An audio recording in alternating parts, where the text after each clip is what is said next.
Hello, friends. Welcome to Take Two for this Wednesday, the 7th of January, 2026. First Wednesday of the year. I hope you're doing well, and I thank you for coming along on the ride with me today on this first hump day of the year.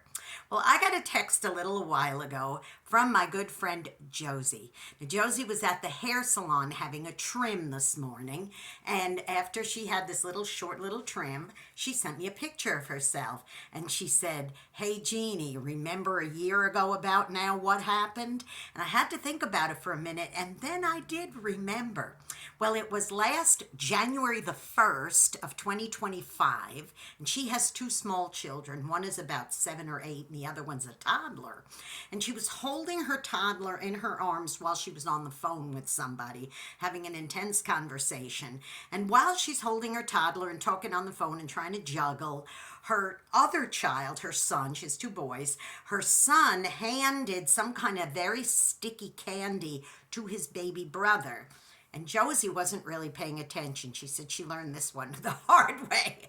So she's there holding her little boy, and all of a sudden she felt something funny, and she said, "What are you doing?" And she said, "Oh my goodness." So she hung up the phone, and she realized this big blob of very, very sticky, messy candy was smack in the middle of her hair like this. Well, she tried to get it out and tried, and it was hair chunks were pulling out, and she realized right then and there was no way out of this. She was going to have to cut her long, luxurious hair. And she was so proud of that long hair. She said, "I started growing it during the lockdown, and it was so long and so beautiful." She said, "And I just don't have the nerve to cut it again because I always had it short, but now in the last few years I've had it long and I got accustomed to it." But like it or not, she was going to have to cut it. So she went to the salon that afternoon and got it cut, short. And it was just a shockaroo because she was so used to having it long. And she was, it was just a little toddler, he got his little scolding, but things like this happen when you have small children. Well, anyway, the photo she sent me today, her hair is back long again. And she said, "Isn't that amazing in a year's time how much my hair has grown back?" Not quite where it was, but much longer than it was 12 months ago. And I started thinking to myself, you know what? Sometimes things like this just have a way of working out by themselves. The truth of the matter is, just because she cut her hair with that sticky candy in it, just because she had to cut her hair, that didn't mean it was the end of the world. She was going to have it grow back again, and it did. And there are so many things in our lives that we just spend time fretting about, when in fact, in time, things like that just have a way of working out by themselves. Now, there are some things that we do have to take steps. I mean, if we're deeply in debt because we were foolish with all our holiday spending, and then the January, February bills start rolling around and you say, "Oops," that's not just going to work itself out by itself. That's something you have to take the steps to make sure you budget and get your bills paid off, okay? And that may take a while. But there are such simple things going on in life. Like, say we have a real bad yard full of weeds, and we say, "Oh, no," and we fret about it, and we get all the weeds pulled and go, "Oh, no, now there's going to be more weeds." You know what? Those things just have a way of working out by themselves. You get it taken care of, and you are fine. There are simple things in life that just work out by themselves, okay?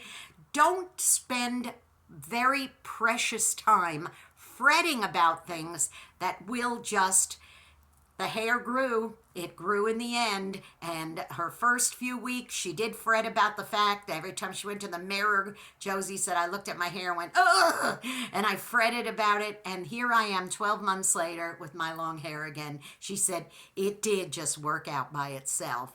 And I've decided I'm not going to fret about little things like that anymore. Now go out and be a blessing to somebody today on this first hump day of the year and set the precedence to be a blessing throughout the entire year. Do you hear me? You may end up being the only one who is a blessing and an encouragement to somebody around you. And don't forget, please subscribe to this YouTube channel if you haven't done so already. Good thing to do for 2026. JEANNESIGLER. Hit the subscribe button, the notification bell. You will be notified every time another Take Two is posting. Give me a thumbs up. Really helps with those algorithms. And please post a comment. Every bit of encouragement I could get helps me to chug along. And don't forget also to follow me on X. It's at Jeannie NY Woman, the little at sign JEANNE NY Woman. Hit the follow button. You can make a comment there too. And of course, tune into my programs on Ultimate Oldies Radio and oldies700.com. You can go to ultimateoldiesradio.com every Saturday at 9 Eastern, 8 Central AM and PM to hear Eyes of a New York Woman. We're in season 6 now. And you can also tune in on, on oldies700.com on Sundays at 4 Central, 5 Eastern AM and PM. You be blessed, take care, and remember, don't sweat the small stuff. There's so many more important things to be concerned about because most things have a way of working out by themselves. I love you, and I'll see you next week. Bye-bye.